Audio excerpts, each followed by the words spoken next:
Hello on the Rockers. Tonight we have a very special guest. Multi-hyphenate entertainment legend Charles Busch is here to share stories and talk about his new book, just in time for the holidays, Leading Lady, a memoir of a most unusual boy. With me, your favorite host with the sassy most. Raise a glass, let the drinks begin. It's On the Rocks.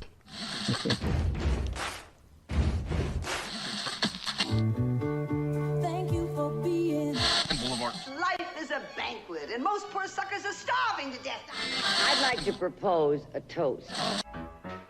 This is On the Rocks with Alexander, where I drink with your favorite celebrities as we talk about fashion, entertainment, pop culture, reality TV, and, well, that's about it. So pop a cork, lean back, and raise a glass to On the Rocks. Fasten your seatbelt. It's going to be a bumpy night.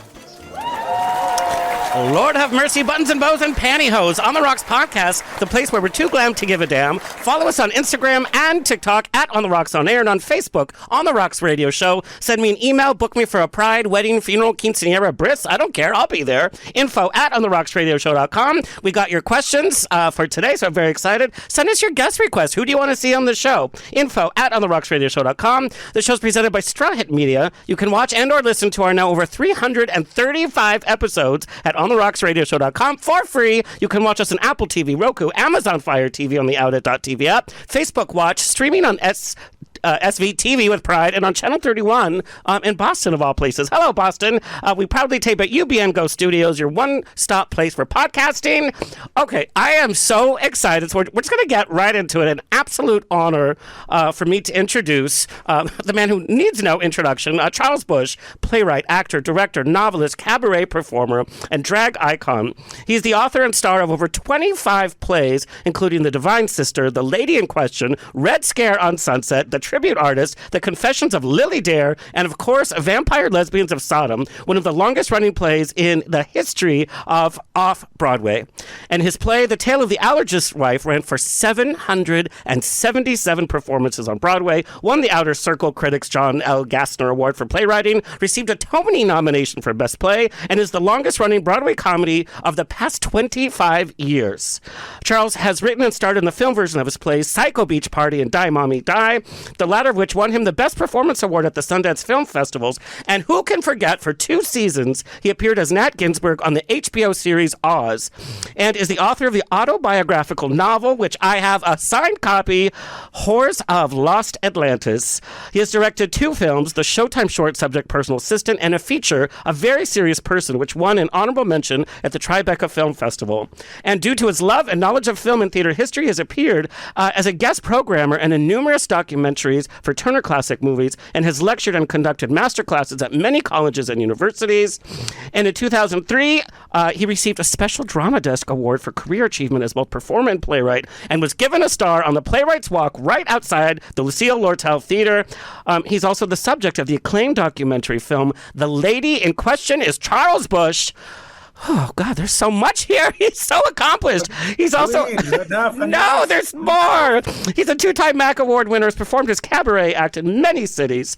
And in winter of 2016, his show, The Lady at the Mic, premiered at Jazz at Lincoln Center's American Songbook Series. And for his first CD, Charles Busch Live at Fine Size 54 Below, was released by Broadway Records. And his latest book, just in time, a best gift for the holidays, Leading Lady, a memoir of a most unusual boy, is now available wherever you get books. It's juicy, it's intimate, it's touching, and hilarious. It's a review of his life. We find out all the tea, everything you'd want from Charles and more. Please finally welcome Mr. Charles Busch. God. Oh my God, I'm exhausted. It's like the Kennedy Center honors, it just is on and on and on. I have to read the whole thing. No, I have to. What an accomplishment. And what an honor. I'm sure so many people have told you what your pieces have meant to them from the theater world, from the acting world, from the entertainment world at large. And it's hard to imagine how drag could be so mainstream today if it wasn't for pioneers like yourself, making men dressed up as women part of mainstream entertainment. And I know, and you talk about this in your book, do you consider yourself a drag queen per se? Oh, gosh. I'd rather not, but, I I would think I'd come off like an old fogey if I said I dislike the term. I guess it's in a way I'm very proud of the fact that I've been embraced by both the theater world and the drag community, and that's really really great. But yeah, I guess am I splitting hairs to say that I've never performed in a club setting. I never lip sync. Um, I I've always billed as Charles Busch, and I play different women and some occasionally men in all these plays. But I don't know. No, I guess we're all birds of a feather, and I certainly have devoted, my God, almost 50 years to playing female characters. Comes from a very deep, profound place within me. So call me whatever you want, as long as it's with affection. And we know your works usually deal with grand dames of yesteryear. And you owe your father appreciation for you getting to know the starlets of classic Hollywood. Can you share that with the audience, how that came to be?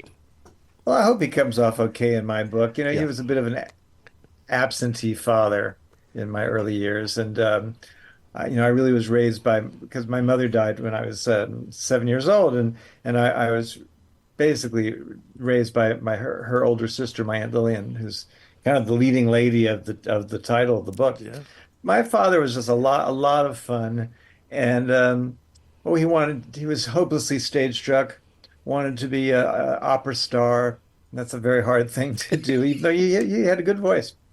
He had a record store, and anyway, there was he loved classic film. My father was like a a heterosexual guy with rather stereotypical gay taste. Loved opera, loved old movies, and not necessarily butch movies like westerns or war Right. films.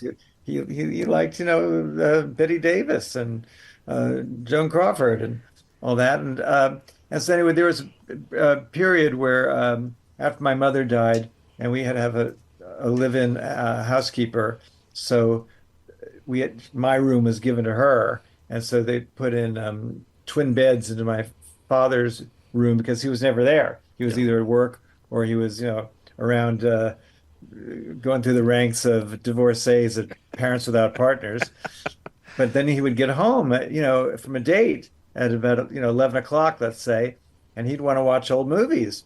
And so I'm supposed to be asleep, because I have to get up to go to school. But I mean, who could sleep when you've got Betty Davis and Dark Victory on the TV, or Vivian Leigh and Waterloo Bridge? So I'd stay up very late, and it was a wonderful time for me to be alone with my father, real quality time with him, and it gave me the backlog of film that's been the great inspiration for so many of my plays. People often, when I do a new play, somebody says, "Oh, did you do a lot of research on the films that you're evoking?" I said, "No, I did my research before the age of 10."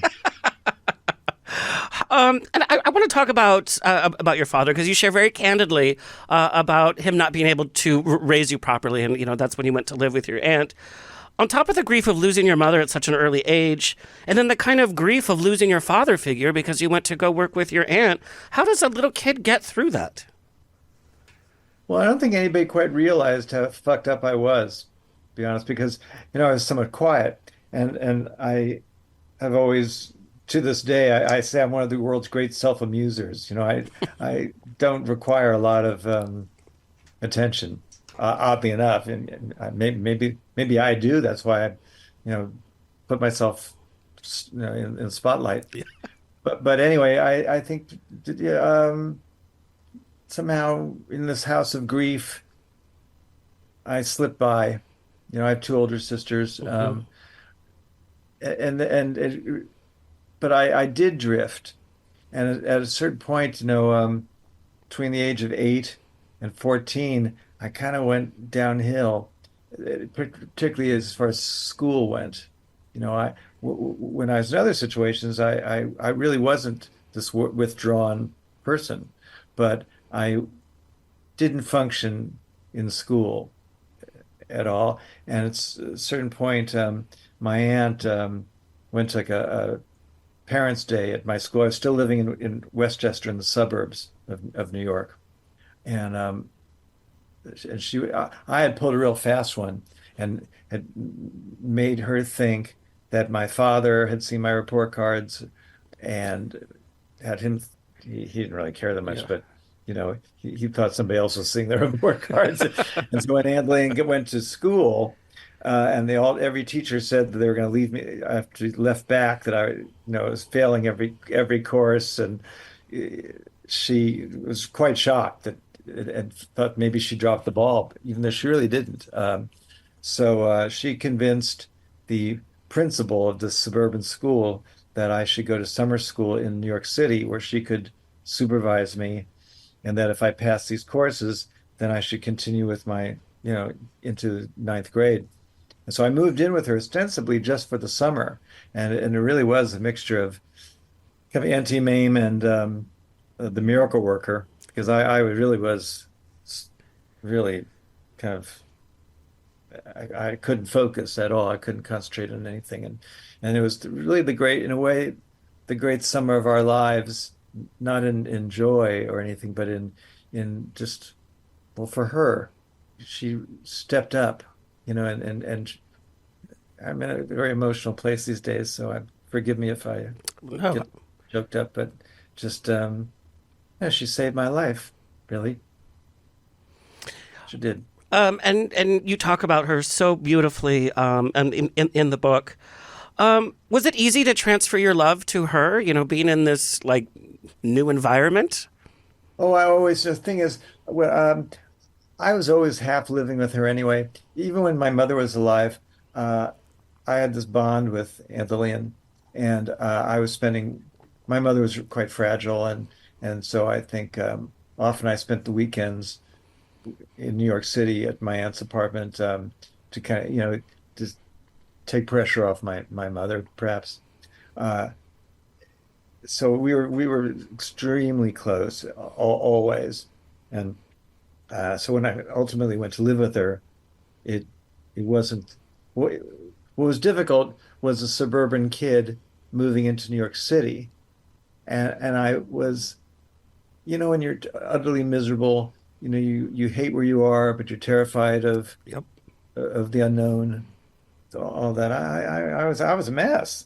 I gave her a hard time, and I wasn't, uh, just easily, you know, putty in her hands. I was kind of in a state of hysteria most of the time, and so frustrated at my own ignorance, that an inability to focus and concentrate on math or science or biology or any of those courses that I was failing. And I would just, we'd be doing my homework every night together, and she would hold a cold compress to my head, so just so I'd stay awake, because I just, as soon as we'd open a book, I'd fall asleep. But I'd run from the table sobbing and using everywhere, I had the filthiest mouth, every combination of four-letter words directed at myself, condemning my total being such an idiot and a moron, not being able to do what other people found so easy. But she would just lead me back to the table, and we'd continue. And going back to your father, you talk about your relationship in the later years. Him coming to see your show. You even talk about AIDS with him. How did you kind of circle that relationship back? And did part of you kind of have to forgive him for not being there as a father? Yeah, it was weird. I see, my aunt was extraordinary and made really every right choice for me, because she knew what the raw material was. She wasn't like one of those parents that has a fantasy of who they want their kid to be and make them conform to it. She took the raw material. So, but where she was human, and maybe made a mistake because she was human, was that she at a certain point thought my father really was kind of a danger in his negligence to my sister and I, that she stopped protecting his image, because after my mother died, she did try to think, oh, he needs a strong male figure. Right. So she never let me know as a child his excesses and negligence.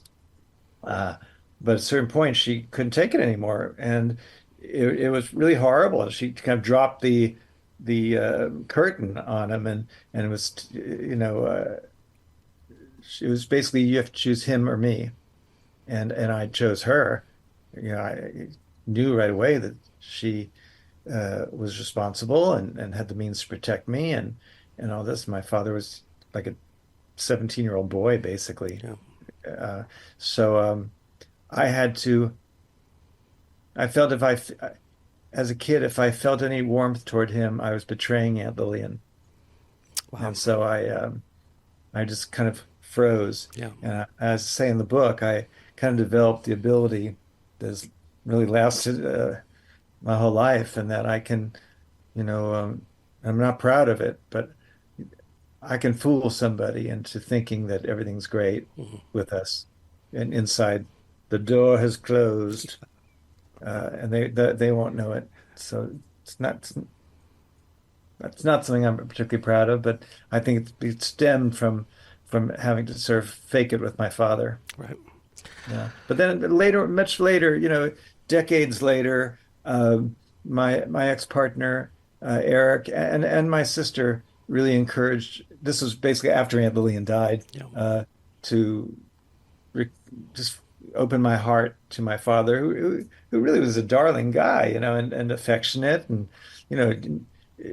never was never critical, certainly never hit us or anything. I mean, he was just fun, but you wouldn't want to leave your dog with him on a holiday weekend, basically.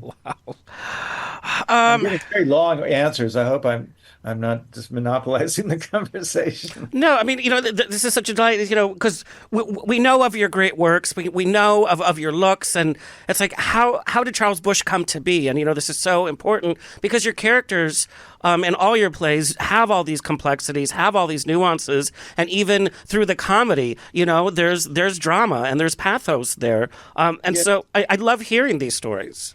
Well, and frankly, I mean, really, I think all writers have certain themes or plot devices or characters that go through everything they write. Yeah. I think I read somewhere that, particularly with playwrights, that they have one play in them and they just keep rewriting it over and over. And I think the tragedy sometimes with writers is they do it the best way too soon, and then everything after that is not quite as good. Yeah. Um, but with me, certainly, mother and lost mothers, and searching for a mother, searching for a child is a recurring theme in so many of my plays. And there's a wonderful actress I work with a lot named Jennifer Van Dyke, and sometimes I think I should be paying her for primal therapy, because she's either plays my mother or she plays my daughter, and the tears shed, and I 8 times a week, because it comes from a very personal place. All right, we have a few what I'm going to call Busch quickies, and we got these like emails. We're just going to sprinkle them throughout the interview. Busch quickie, who's been your favorite celebrity meeting? And you have literally met everybody. One of my favorite pictures is you sitting next to Ann Miller, like just at the table, like, we just hang out with Ann Miller every now and then. That was a crazy night. I don't want to sound like I was friends with Ann Miller. No, it was one of these funny things that a friend of mine who was an executive I guess sometimes get it wrong. I think it was at Turner, maybe a Turner Home Video, something like that. And anyway, there was going to be a big home video convention in Las Vegas, and he was able to somehow get me a plane ticket to Las Vegas and a place at the hotel, and all these ladies, great musical film ladies, were appearing at this convention, and because they were releasing all their movies. Right. And so I think it was Debbie Reynolds, Ann Miller, June Allison, and Esther Williams. And so with the first night I was there, they had a cocktail party to welcome these ladies, and it was at the Desert Inn. And then so after they each one had to speak at the podium, and they all were Debbie and Annie and Junie were all just adorable and saying how they just loved MGM. Those are the great years, all these movies, and they're thrilled to be involved with Turner Classical Movie, not Turner Home Video. And then Esther Williams got up and she said something like, "Well, yes, of course I don't see a penny out of any of this, but if you can't kill Ted Turner, you might as well join him." Oh God, you know. And then we decided we were all going to go to have dinner downstairs in one of the restaurants at the Desert Inn, and when we got to the elevator bank, I looked around and I didn't see Esther Williams, and I said, "Oh, shouldn't we wait for Esther?" And all the other ladies just sort of shot this like fierce look at me. Okay. So when we got to the restaurant, they all explained that, I think Debbie said, "Oh, we love Esther, we adore Esther, but she's so bitter, and when she gets a couple drinks in her, she's so sour about MGM, and we just all loved it. It was our great home for years." And then all of a sudden, who walks into Esther with two big hunky guys, and and all the other ladies go, "Oh, Esther, we searched for you. We looked for you. We couldn't find you." And she was a real tough, wise gal, and she just kind of raised an eyebrow and basically went off with her two hunks and sat at the table swinging tequila and sure had a much better time. She was a spitfire. I had the pleasure of meeting her at a Hollywood Chamber of Commerce award, and I went over. I went up to her, and she was just sassy. She was on the ball. Yeah, smart. Okay, so another Busch quickie. What's been the worst celebrity meeting? You're like, oh God. This isn't in my book, but Celeste Holm, the actress, Yeah, of course. even all that, and I'd heard she was sort of a tricky kind of lady. Pardon me. I was at I don't know, some function, whatever. There were a lot of people there, party, and I see Celeste home and she's talking to somebody, and I waited till, she had ended her conversation. I was very polite. So I went over to her and I said, "Oh, Miss Holm, last night I was watching Turner Classic Movies and saw your movie Roadhouse, and you just were wonderful in that movie. Such a marvelous performance." And I thought, "Oh, this is kind of cool because it's not like All About Eve. This is a more obscure movie of hers that she'd be impressed." And oh, dear, she just kind of looked at me like, "Thank you." Oh my gosh! But, listen. I mean, I'd heard she was, a tricky kind of gal, Yeah. but who knows what she was going through? We can't all be at our best Right. every time. I'm sure you've had moments where somebody approaches you, I don't know, just And you're just not in the mood. you're not feeling well or Yeah. whatever. So I won't be harsh, but I was a little surprised because I thought I'm doing this really, really right. All right, you studied drama in high school and at university. While you were at university, what were your best classes that you did well at? What were your absolute worst drama classes? Well, see, even with all the work that Aunt Lillian did and got me through high school, somehow got me into Northwestern University, I just never really could function in a classroom situation. Surprisingly, I found college easier than high school. Mm. I could fake it easier, and at Northwestern, it wasn't just a theater school. I had to take other courses. There were like science requirements Right. and stuff like that. So I figured that out right away. Well, first of all, I draw really well. I went to the High School of Music and Art. I just have this gift for drawing. Not really a great interest, but just I can draw people. Anyway, so I would take a couple of these art classes where I get, the highest mark, and that would balance the classes that I failed. And so with the science classes, there was one that I'd heard there was like the most notorious easy class in geology, and they just called rocks for jocks because I guess like, That sounds like a porn. challenged, football players could pass this course.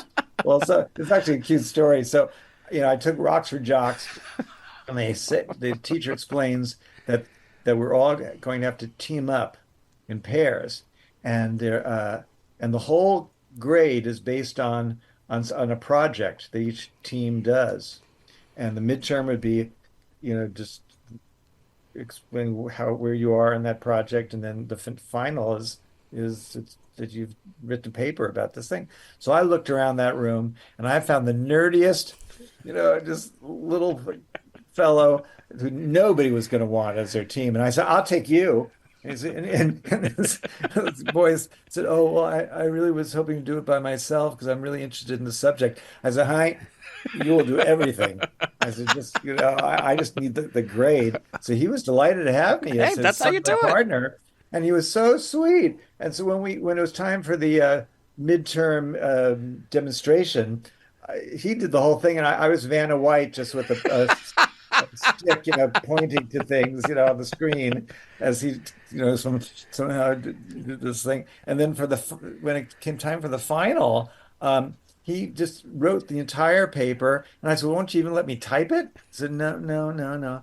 And then when I read it, it was so sweet. He kept saying. Then I was Chuck in those days before I went on the Chuck stage. Busch. That's funny. Chuck Busch. Right. And that was silly name. But anyway, he would write in. Then Chuck did this research and discovered, and Chuck did. I just that was so sweet. I actually passed that course Because of him. That's because of him. awesome. And you made your first drag appearance at school as well. Talk about how that came to be, because I know it was out of frustration that you were just not getting roles as an acting student. Well, see, I just wanted to be on stage from my earliest memory, and I don't know how good I was at that point. I was so self-conscious, and being a rather androgynous gay boy, but you can't really do that in a part, so you sort of have to try to pretend that you're kind of a normal guy. And, Yeah. how real are you going to be? Uh, so I was never cast in a play, and then fortunately, when I would come home to New York, I started seeing more experimental theater, and particularly the work of Charles Ludlam, who was this extraordinary figure who was a playwright and brilliant performer and director, had his own company, the Ridiculous Theatrical Company here in Greenwich Village, and he was big inspiration for me to see that a theater career didn't have to be in the Broadway comedies or musicals that I saw growing up, but it could be whatever you choose it to be, as long as you don't expect to make too much money. Yeah. So anyway, I wrote a play senior year of college about a pair of Siamese twin showgirls that I wrote it for my roommate Ed and I to do, and then there are other people in the cast as well, and we just thought we were going to do it for like on a Sunday afternoon in the lounge at the dorm. That was really nothing ambitious, but I had a friend who Scott, who ran a midnight film series in the big student union auditorium. They would show John Waters movies or Warhol films, and they lost the rights to a movie one week, and so Scott said, "I can give you the rental fee, and you can do your play, in the big auditorium." So we actually really could do it and have costumes, and this was the first time that I'd written a play, acted in it, was in drag, directed it, and I didn't quite know what to expect. But then, it was the first time I'd really seen myself in drag too, and I was pleased to see that I could actually look like the character that I'd written. I'm not that a big guy or Right. big features. It wasn't hard for me to kind of look kind of real, uh, and so that first I think we did it twice, and it was the great watershed experience for me to see that the audience so responded to me, even in this embryonic form.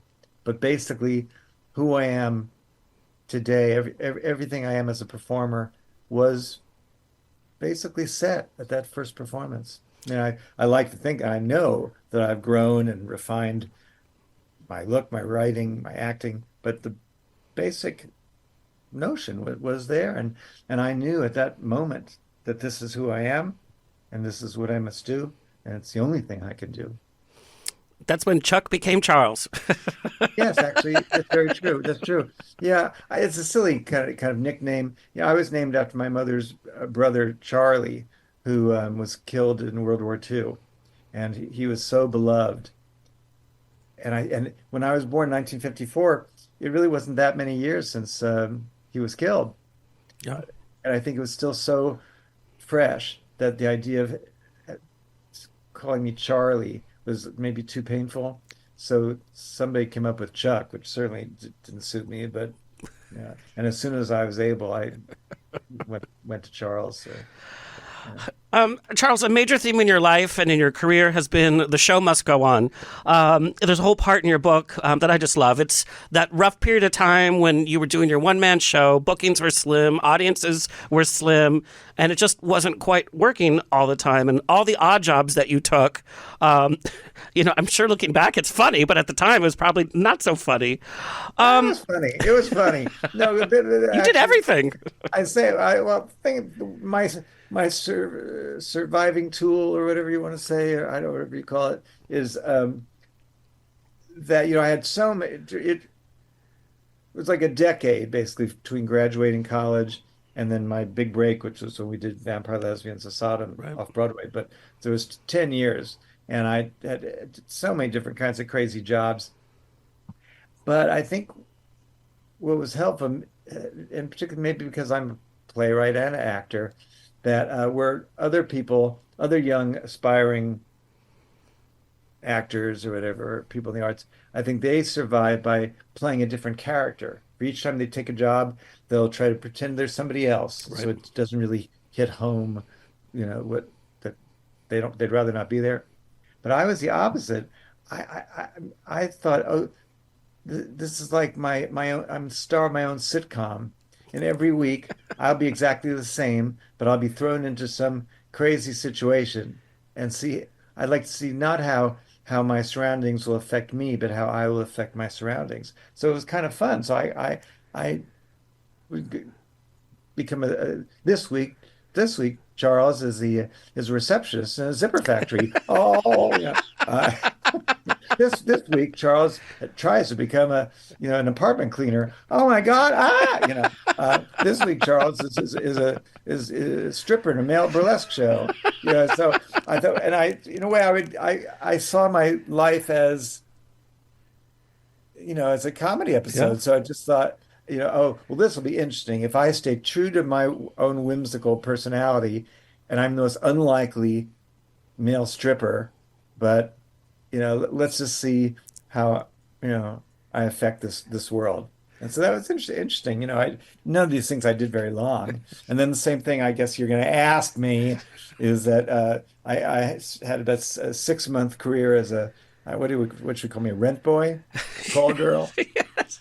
Yeah. Yeah. Well, I was just always looking through the want ads Yeah. of gay papers or the Village Voice, and I think I was still living in Chicago because I stayed in Chicago 2 more years after I graduated Northwestern. It's like, how do you know you're ready to come back to New York, particularly when you're from New York? Right. So I stayed in Chicago, but I saw I think it was a gay paper that they were looking for models. I think it was called maybe models for David's Models. And I knew what that was. And I thought, this would be an interesting way of making some extra cash. And I found it really fascinating. I'm so glad I did that. It absolutely gave me insight into the closet. Hmm. Because a number of these men that I spent an hour with intimately were grandfathers and husbands, and their families never in a million years would have known that they were stepping out with me. I found that very, very interesting, in a kind of profound way. And Right. I just, and that was really easy to see myself in a sitcom in that because, it was a different man each time the service would call. And so I know what's this one gonna be like. And I think I had maybe one kind of disgusting one where, where this guy's kind of gross, but for the most part, I loved every second of it. 6 months was enough. Yeah. Learned enough. Move on. We got this question from an actor. Were you ever tempted during that period to throw in the towel? And what advice do you have for an actor currently going through a dry spell? Yeah. Oh, it's so hard. It's just cruel too, and you get so frustrated. You feel like you have so much to offer, but all these gatekeepers. If you just give me a chance, Right. and oh, I'm sure I was quite obnoxious at certain points. I knew this guy. I was dating this kind of wealthy stock market, hedge fund guy, and he would take me to the theater and oh, we'd go see some show, and afterwards I'd be saying that ought to be me up there. It was like fun, I was like Fanny Brice and Funny Girl, why can't I be that? And he at one point he said to me, he said, if you were in any other line of work, you would be so successful. They like dumped me because it was obnoxious being with somebody who's just like me. Why not me? And I don't know. I really did have a slightly demented faith that I just felt that if I just tried to not let anything deter me from this path, and if I kept growing, if I got better, if I kept learning, getting better, it had to work out. But which is not to say that tears were shed and frustration and it just seemed like you just keep getting kicked in the ass. And I was pursuing my own path, and the first 8 years of my career was as a solo performer because I thought it'd be easier to try to get booked in a cabaret than try to get a play produced. Uh, and when I would perform my act at places like the Duplex in New York City, these little small rooms, but I'd be lucky to get six people. And at a certain point, how many times can you ask your friends to pay the Right. cover charge? Right. Even if it is only $3. So it just it was really, really tough period. And then and you see people who went to college with you who are getting out doing TV shots on and or leaving the business and earning a good living in other fields. It's so hard, but you just have to keep growing and just if you really really think this is all you can do, just keep at it. And my advice often is because people say to me, isn't it all about who you know, and if somebody in your family is famous or something or important, and I mean that stuff's helpful, Yeah. but I say particularly when you're young, latch on to the people who you know who are really talented, and maybe together you can come up with an idea that will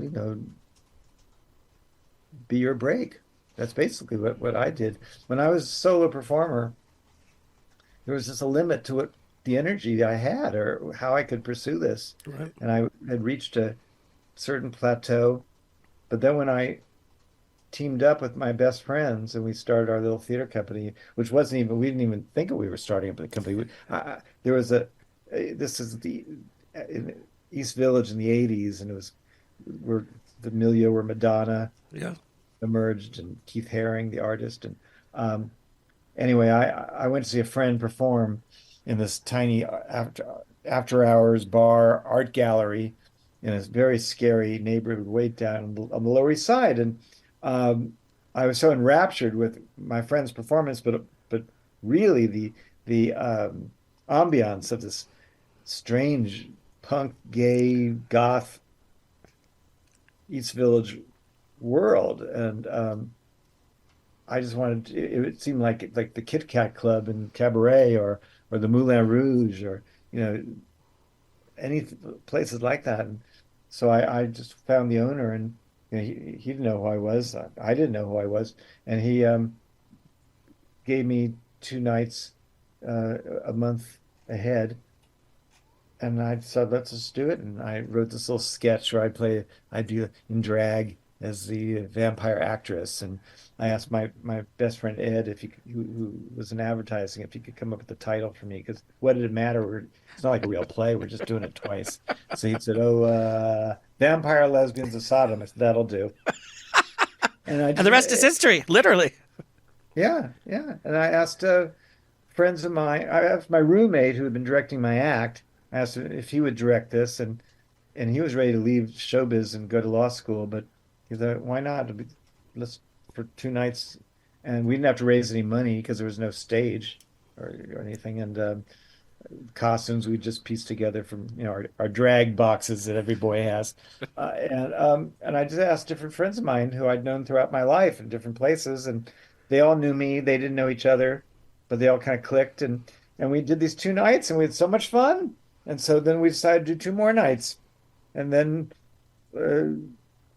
some of 3 weeks, and the owner, the young man who owned the Limbo Lounge where we were playing, said you should be our resident theater group, and so we called ourselves Theater in Limbo, and it was just really was fun, and in a way maybe there was a bit of a lesson learned that when I was grimly pursuing my solo career, nothing really was happening. But when we did these plays, just out of the love of each other and enacting these different cinematic fantasies of mine, and then it was contagious, and the audience just were so taken with me and the company, and then it grew to such proportions very, very quickly. Yeah. Very quickly that we decided to produce this play ourselves at a real theater, a small theater off Broadway, but they actually had like a bathroom, uh, and we were able to raise. It wasn't very much money. It seemed like a lot at the time, $55,000, but we were able to piece it together with everybody's families and friends, and then we got the Provincetown Playhouse, which is actually in New York City in Greenwich Village. And the play opened in 1985 and got a rave review in the New York Times. And from that moment on, I could earn my living in theater. And no more having to be a hooker or a portrait artist or a receptionist or any of the things that I did. The Limbo Lounge years, you recount a lot of that time in your first book, Horrors of Lost Atlantis, and then revisit it again in your memoir. And it's such a colorful part of your life. What do you miss most about that period of time? Well, this is gonna sound a little sappy, but I miss the love that we all had for each other. And time goes on, people move away or move out of your life for various reasons. 40 years ago, a lot happens. Yeah. But during this magical 6 months, it was such a brief period of time. Although, I mean, it actually went on for 7 years because we did, all these plays, Psycho Beach Party, Lady in Question. I kept this company together with Ken Elliott for 7 years, Yeah. which is something I'm very proud of. But the really golden period, in a sense, was early on, and we just loved each other. And I think, I wasn't a kid who really had a group growing up. I was kind of a loner sort of kid for the most part, and to suddenly have this group of people who wanted to play with me was extremely moving. Well, and to have critics and audiences love it as well. Do you ever feel the pressure to one up yourself with one success after another? No. I just, I've had this very odd career, and writing my book has actually given me some insight that I'm not really in show business. I've had this I have this odd place in the world, in my world, um, that for the most part, I've never had to answer to anybody. I haven't been in situations with producers or, TV executives, or movie producers. You know, even the few movies I've made have been indie films where, we just, there was no interference at all. Just did exactly what I wanted to do. Uh, I've stepped out from time to time where I've sold TV pilots to HBO and CBS, uh, and I didn't really like it very much. I did it because I had management who encouraged it, but at Well, a certain point I thought it's just not for me. I don't need it. And then I wrote the book to a big Broadway musical, rather notorious flop called Taboo that Boy George was the I love that part of the book, by the way, because you spill all the tea about that experience. not all the tea, honey. I cut half of it. Oh my lord! My agent said when he read the whole thing, he said, I think you need to cut this in half because it's so depressing. It's making me nauseous. So I cut it that half. Also, I didn't really, I didn't want the book to be where I'm settling scores. You know, When I read other people's books, and it seems, I think the person spilling the tea comes off worse than the people that they're dishing. You don't really think, oh, I don't know if I like this person the way he's telling all the secrets.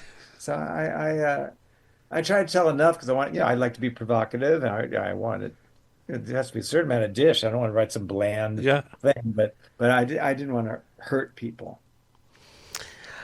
We got this as an audience question. Have you ever felt overshadowed by your female personas over Charles Busch, the person? That's a good question. That's good. Well, I think it happened more early on when I first was doing Vampire Lesbians and people were kind of discovering me.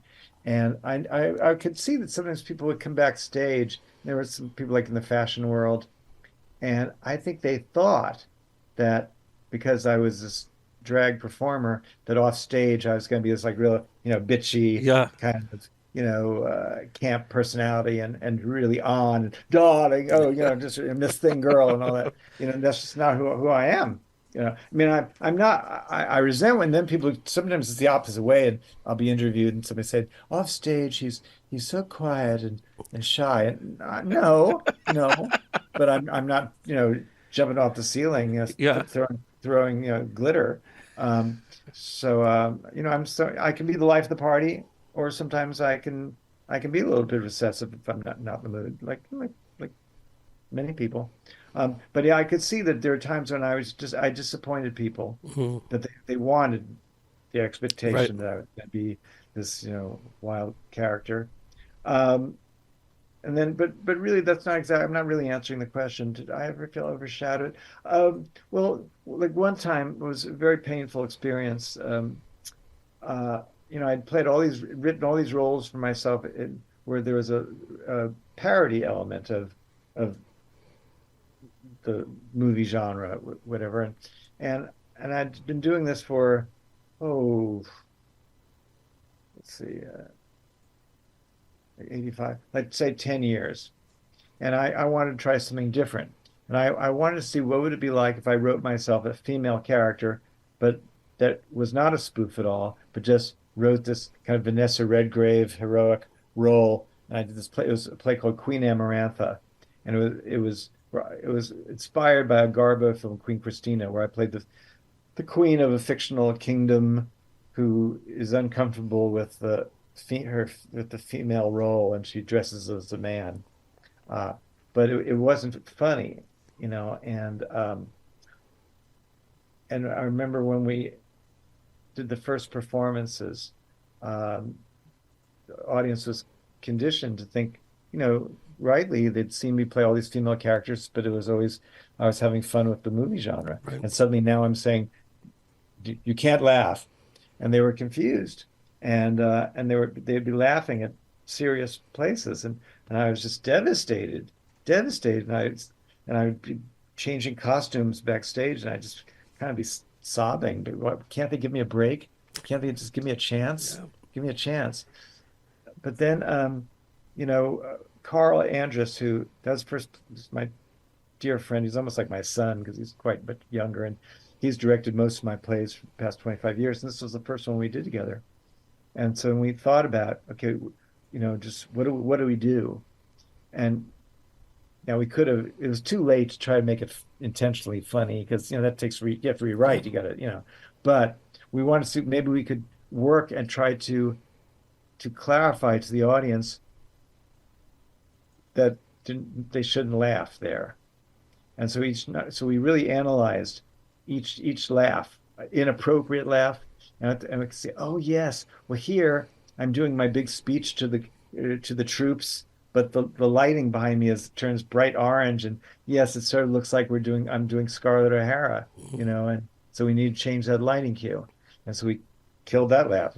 And there are just different places where it's my fault in a way. I'm somehow with that line reading, it's close enough to what I've done before that, so we kept putting all these changes in, and so in a sense we achieved our goal. We made it completely humorless and laugh free.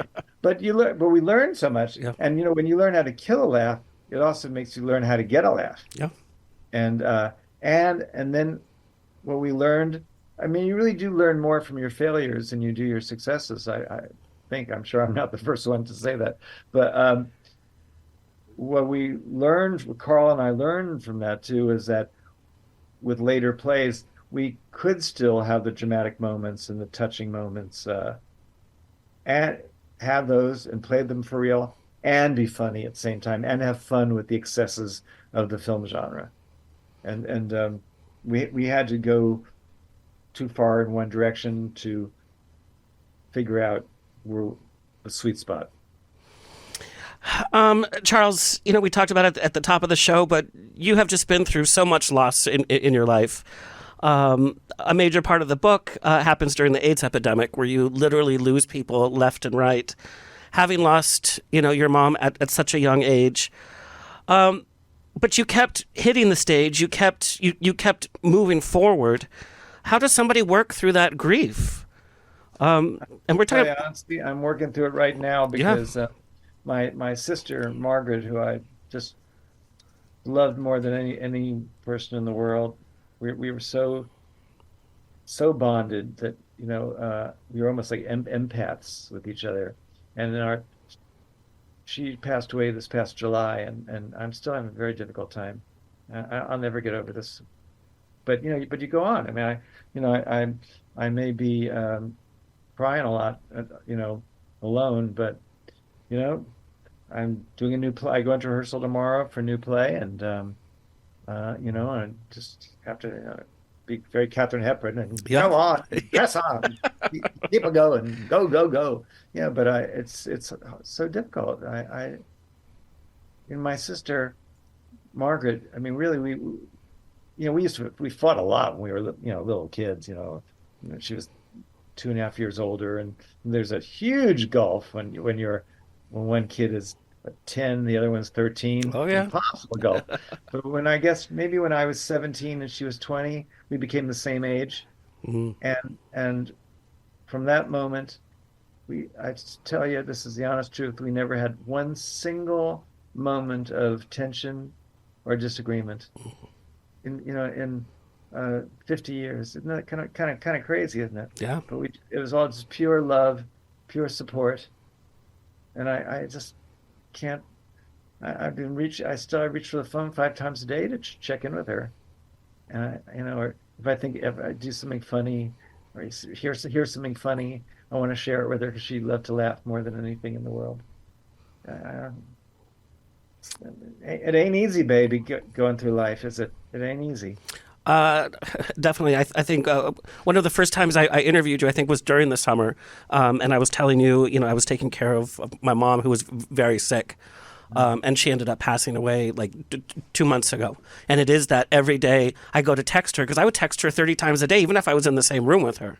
And the way that it affects you every single day, there's moments of joy, and you can laugh, but grieving really is for us. It's for the people that are left behind, and it's tough. And my sister, the last 2 years were, she was diminished in a certain sense,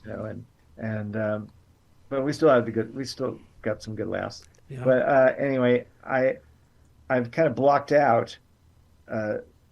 I've blocked out all the images of her at the end, but in a way it almost makes it worse, because now I only think of her at her best, and so I miss her even more. Right. I know exactly how that feels. This is an audience question again. What has been a personal moment of triumph for you, not because it was the biggest critical success, but because it was a personal success for you? Well, I don't want to get too sappy here, but I'll tell you, since we're on the subject of my sister, Yeah. I have to say, because, I've lived a pretty self-centered life. My focus really is me, my career, my work, yes, However, I'm really proud that a few years ago, when my sister started her kind of decline, even though she lived in New York City, and like 2 miles away from me or something, I had her move into my apartment for 9 months, where I could just take care of her and feed her and cook for her.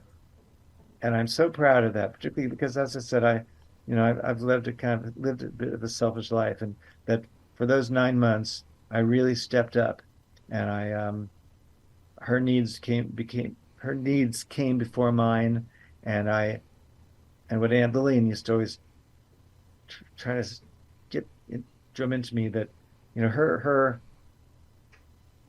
standards of giving were so high, almost impossible high, but it was not enough to think of somebody else's needs first, but you had to think of their needs without them asking. Mm-hmm. That's hard, but I did. I really did. I stepped up for those 9 months, and I think I'm more proud of that than anything. Okay, but back to showbiz. I was telling somebody recently, just in a way, that the great nights of your career, at least for me, aren't necessarily from doing a play, but like one night events. Yeah. And I played Auntie Mame the 3 times. Yeah. A number of times. Yeah. But the first time was the best, because it was just a one night event, benefit for, I think it was the Actors Fund, and we had this all-star cast, playing all the roles, and I got my nephew. My 11-year-old nephew played my nephew, and he was fantastic. Oh, that's funny. He'd never acted before, and boy, was he good. He was a little too good. But the big thing that night was that Peggy Cass, who created the role of Agnes Gooch in the movie, she had been in retirement. She was quite old, and she came back and played Gooch. and we had, that's amazing. Well, I only found out later that actually they'd asked her if she would be willing to be the host of come out before introduce the evening, and she evidently said, "Well, can I play my own part?" Well, yeah, of course. And she, she moved like an old lady, but her voice was exactly the same, and every line reading was exactly as if she had just shot the movie yesterday. That's amazing. And so, Gooch doesn't come on until Act 2. Yeah, yep.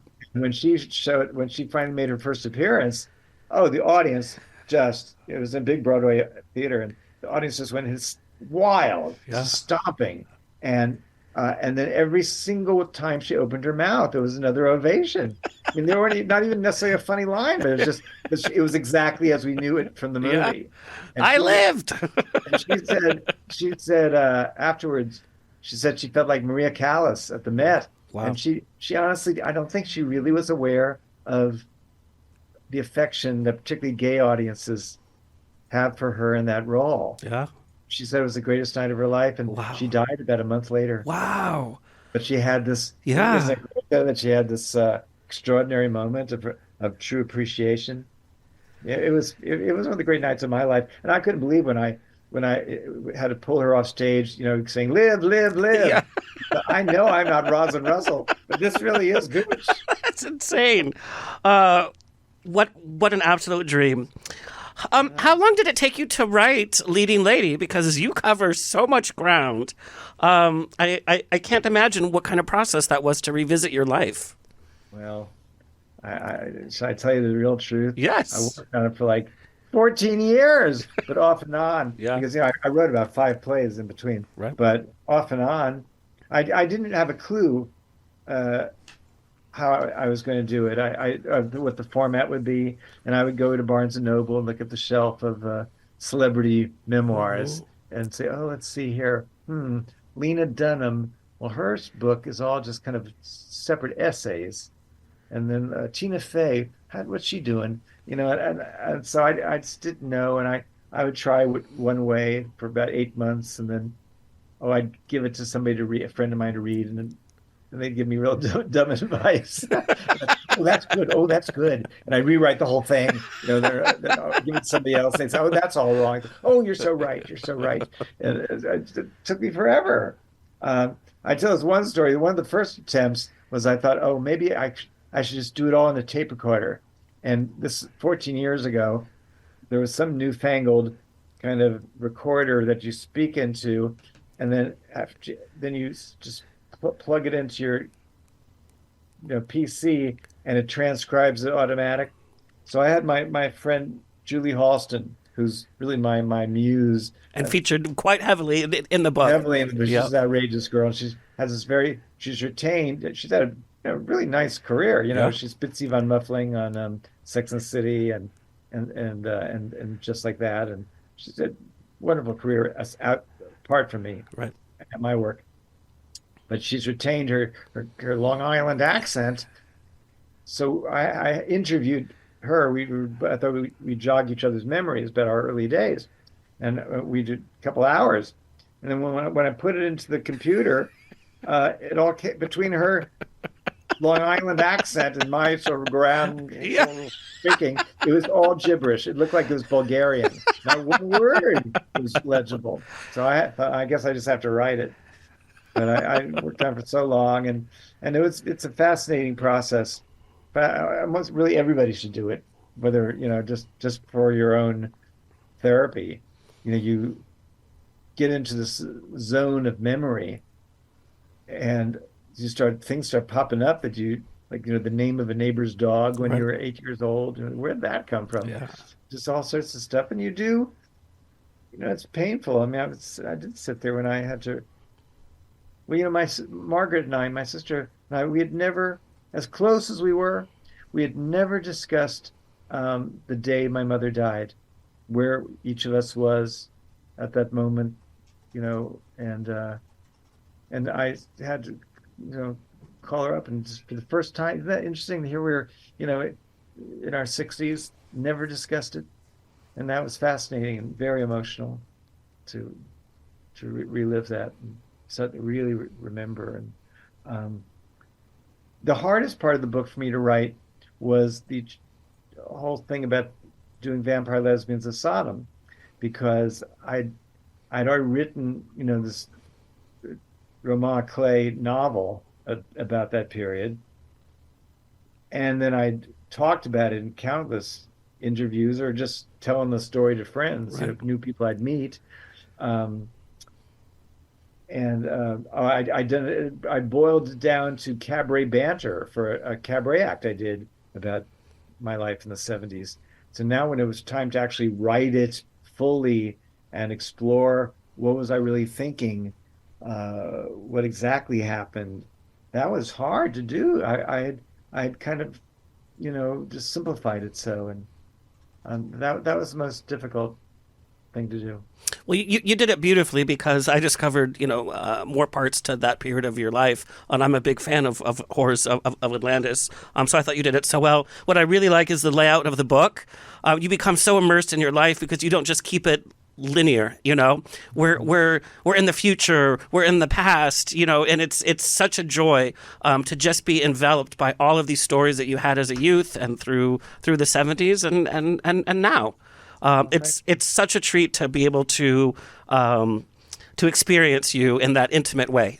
You know, we know Charles Busch from the headlines, from the media, from the interviews, and now we really see Charles Busch. You're exaggerating just a tad, darling. Just a tad. Yeah, whatever. I'm flattered. Thank you. Is it odd to be referred to as a legend, as an icon, or is it a dream come true? Well, but it's very weird and peculiar because I'm a legend to some people, but to the majority of people, they've never heard of me. So it's kind of hard to know. Like, so like, what are you? And you know, I can't get a swelled head because right after somebody says, "Oh, you're a legend," and treats me with great respect, next person will kick me in the ass. Say, "Who are you? I don't know. I never heard. I wouldn't recognize you in a lineup." Yeah. So see, you know, I really can't get too arrogant about it. But yeah, what's not to love? Yeah. In a way, I have a very sweet form of celebrity because I don't have that kind of grotesque fame that these people have, where they can't walk down the street. You know, in the book, I talk about when I interviewed Patrick Swayze, and and he would tell me these stories that he literally could not walk down the street or go into a bar because some guy would think like, oh, I'm gonna get, you know, it'd be cool, I'm gonna take out Swayze. Yeah. You know, just, I mean, this kind of grotesque fame that people have, but it's rather sweet that I would say maybe every 2 or 3 days somebody stops me on the street and says, "I love you." I mean, everybody should have that. Yeah. Every single person in the world should. Somebody should come up to you and say, "Oh, I think you're great." And I'm very, very grateful to that. All right, Charles. Let's say Paramount wants to make a film of leading lady. Who was playing Aunt Lillian, and who was playing you during the Limbo Lounge years? Well, Aunt Lillian, actually, I think Kate Blanchett Ah, was really good. She kind of looks like my aunt, the kind of pretty yeah, good, yeah. prominent features and tall and, you know, angular. I think she'd be really, plus she can Yeah. play anything. So I think she'd be That's a good good for Aunt choice. Lillian. She'd be good. And hmm, well, maybe like Jennifer Lawrence could play me in sort of a male role. That would be a unique turn. I don't think Timothy Chalamet is really. I'm not sure he's quite right for it, is he? I don't know. I just saw him in Wonka, and he surprised me. Oh, I haven't seen it, but he's supposed to be great in that. He's more kind of flamboyant? Flamboyant, singing, dancing. He actually smiles throughout the whole film. Oh, Yeah. let's get him. Let's get Let's him. do it. Let's do Do it. it. He's signed. Yeah. Timothy Chalamet. Kate Blanchett. I love that. And I love seeing the picture of your Aunt Lillian. She just looks so regal, and everything as you describe her. The pictures in the book are worth the book because it's Really cool. very, very. Ben Bell, Smart Pop, did a gorgeous job producing this book, and you know the cover is gorgeous, Yeah. and then the 24 full color Yeah. pages. I mean, it's beautifully produced. And again, for the holidays, what a great gift and what a great read. And finally, what is your message to your fans? Live, live, live. Do I have a message? Do I have a message? Just try to be brutally honest with yourself, but at the same time, you know, have a sense of fantasy. Yes. And you can juggle the two. I think you're in good shape. And then I'll say one last thing. Yeah.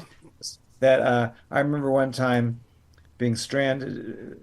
My friend Ed and I, when I was working as a quick sketch portrait artist in the boardwalk in Wildwood, New Jersey, and Ed and I wanted to go to the bars gay bars in Atlantic City, but last bus leave Atlantic City for Wildwood at like 1 in the morning or something. And anyway, we were stranded. We couldn't get laid, and we ended up, up all night and sleeping on the beach. Oh my God. In Atlantic City. And next morning, we got the bus stop opened at 6 a.m. and we trudged on our disco clothes and coal smearing on our eyes and all dank and moldy. And we got to the bus station, and there was this kind of skinny old black woman with a big old wig sort of half on her head, and she was working at the coffee concession.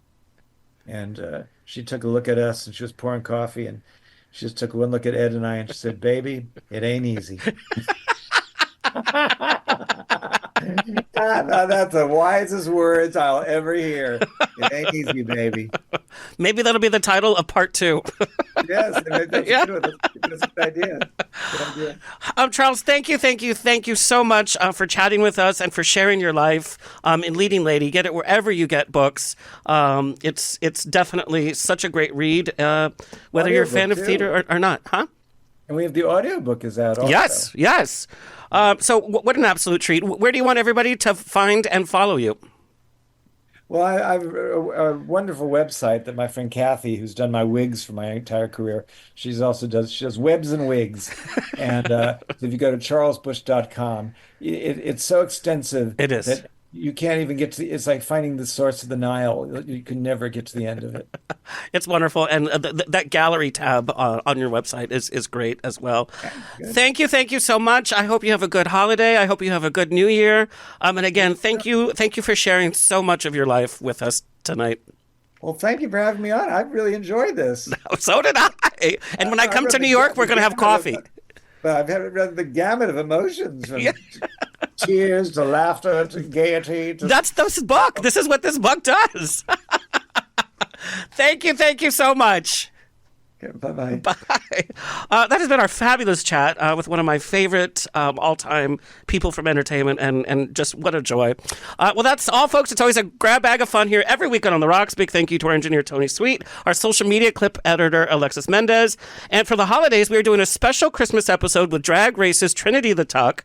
And you were so taken with our episode with Adam Berry from Kindred Spirits about the paranormal, so he's coming back for a part 2. And we're also going to welcome Jelani Remy, who's currently in Back to the Future on Broadway, and the Grammy-nominated Courtney Reed, who's currently in Moulin Rouge. They're doing a project at Joe's Pub in January, so we're going to chat with them. That's all coming up. Please like, share, subscribe, so we can continue bringing this fabulous programming coming your way for free. Until next time, stay happy, stay healthy, stay sexy, and if you drink, stay tipsy. This has been another episode of On the Rocks. Tweet me and slide into my DMs on Twitter and Instagram at On the Rocks On Air. Find everything On the Rocks for free at OnTheRocksRadioShow.com. Subscribe, like, review, and share. Until next week, stay fabulous.